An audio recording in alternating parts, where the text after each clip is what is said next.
Here we are, What's Up Movie Pod, your favorite podcast. And listen, we have some things to talk about. People are not going to believe this. I didn't actually believe it at first myself. But then, once you look into it and you read about it, you find out it's real, or else an amazing publicity stunt. But anyway, here we go. Check this out. Netflix has a hidden menu, okay? Netflix has like hidden movies. So I was checking out this website, review website, StreamingUtopia.com, and it pointed out something I'm going to assume most people do not know, because I did not know for sure. This is new. But the thing is, just like Starbucks has drinks you have to ask for, it's a hidden menu. Well, Netflix has movies you cannot see in a regular way. They are not on their splash page or whatever you call it. So we're going to take a look at a few of these secret gems, I guess you could call them, and they are weird.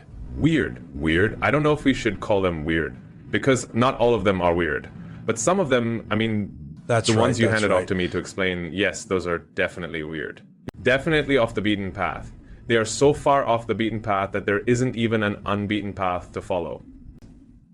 Does that make sense? Well, they are definitely that. You will not find these on your regular Netflix menu, which I guess is what this StreamingUtopia.com covers, is all the extremely hard to find movies that are out there, and they review them. But we're going to do our own review, and the first one up is going to be one called Bad Things Happened in Quarantine. Now, I don't want to say too much because it would steal the thunder from this website, StreamingUtopia.com, that actually showed it to us, so we never would have known. But we want to get in here and have our own take. So, I would say that you just absolutely have to see this, except I don't think you can. I mean, there's a way, which we will go over in a minute, but firstly, it's going to be hard for you to see this.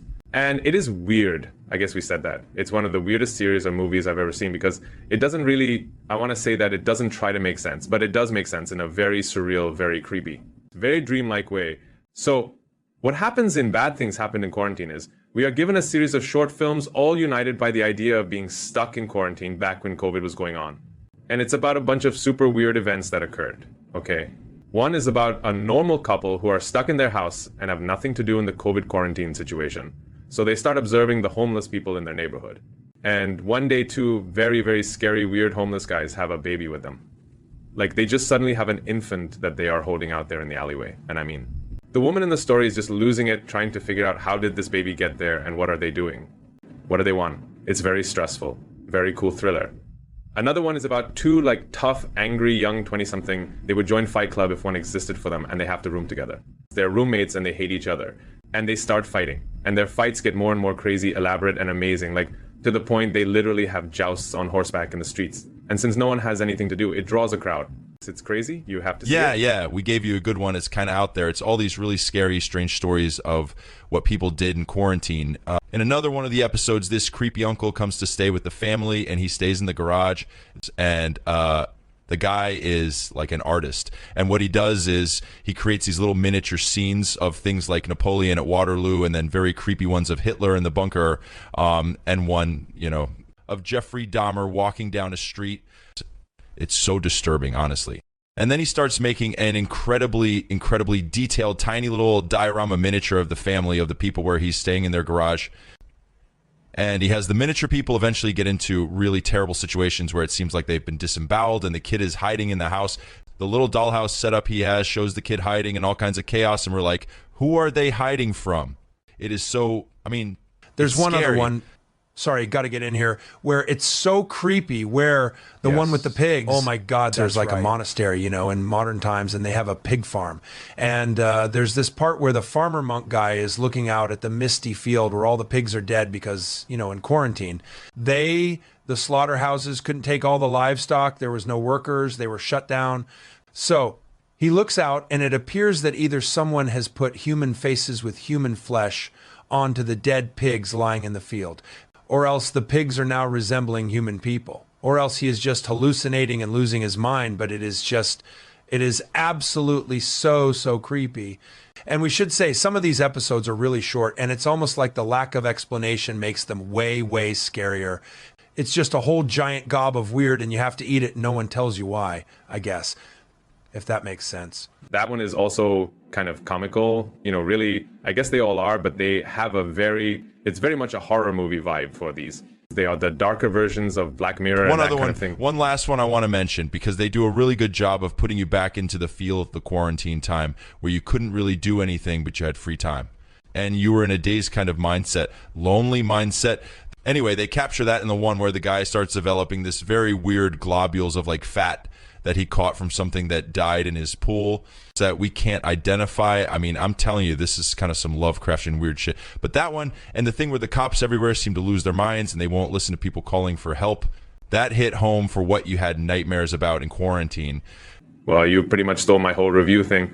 I was supposed to do bad things happened in quarantine. Anyway, I'm not mad. I just want people to see it. You can't see it though because it is on the Netflix hidden menu. So what you have to do, and again, all of the films they have and stuff are reviewed at streamingutopia.com. But what you do is you call up Netflix customer service or send them an email and they'll unlock this content for you. Ask them for bad things happen in quarantine on their hidden menu. And I think you will find it one of the most interesting horror series or even thriller series you will ever see. So there you go. That's it from my end. Okay, so now my one that I get to do is even more insane, if you can believe that. It is all these scary, crazy Russian stories is what it is. And that's actually what it's called. Actually, it's called Crazy Russian Shit. I mean, that's literally what it's called. But I guess in the press and on podcasts like we're doing, you're supposed to say crazy Russian stories. But it is this very surreal, I would say the most surreal, dreamlike, hallucinatory type of horror I have ever seen. It's almost like the normalness of the way people behave makes it even more out there. It's another anthology series where they give you 1 or 2 short horror stories, all set in Russia. It's all very disorienting and intriguing. The first one, which is pretty damn amazing, honestly, is nothing more than a couple going through a tour of a remote Russian orphanage before selecting a child. Except that everything that is going on is insane. Ooh, it's just sort of in the background, or not even in the background. It's just very odd things like in a dream are happening. And the tour guides who run the orphanage act like this is normal. And the weird part, this is not at all played for comedy. It is extremely rattling because it's just that all the kids in the orphanage they have severe problems and deformities, and just even looking at them is so disturbing. And they are fearsome little kids. They are so aggressive and frightening. They very casually, smiling at the couple, say they want to cut them up, and we get the real translation from Russian, but the tour guides give a much calmer, normal translation. So there's this intense threat everywhere. And that's just it. This building threat and fear of what these children are capable of and what they will do if the couple doesn't choose them, which of course is going to happen to some of them. It's intense. It's honestly very intense. In another one, a Russian mafia guy, he makes these really, really poor people to earn money. They have to get in these fast cars.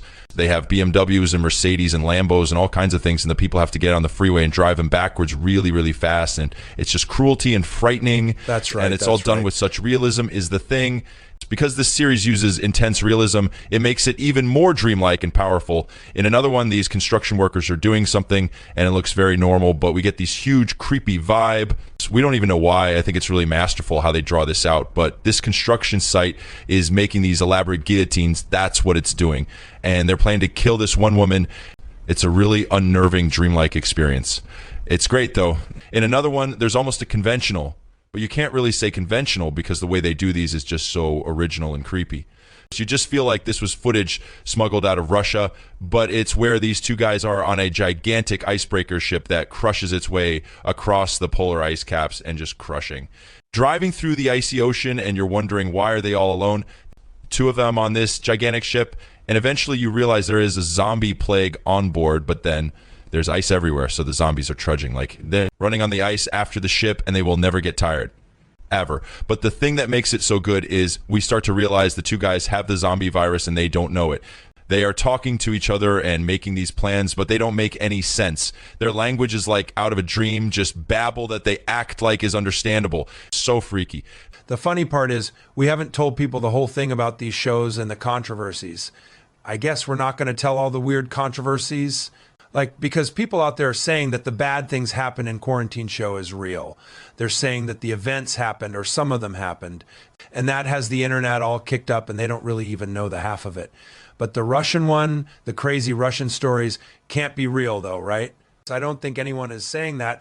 With the Russian one, what happened was, apparently there's a young guy, maybe a teenager, I think, who sent these weird super short fiction stories that the Netflix series is based on. And the Netflix people were like, there's something off about this guy.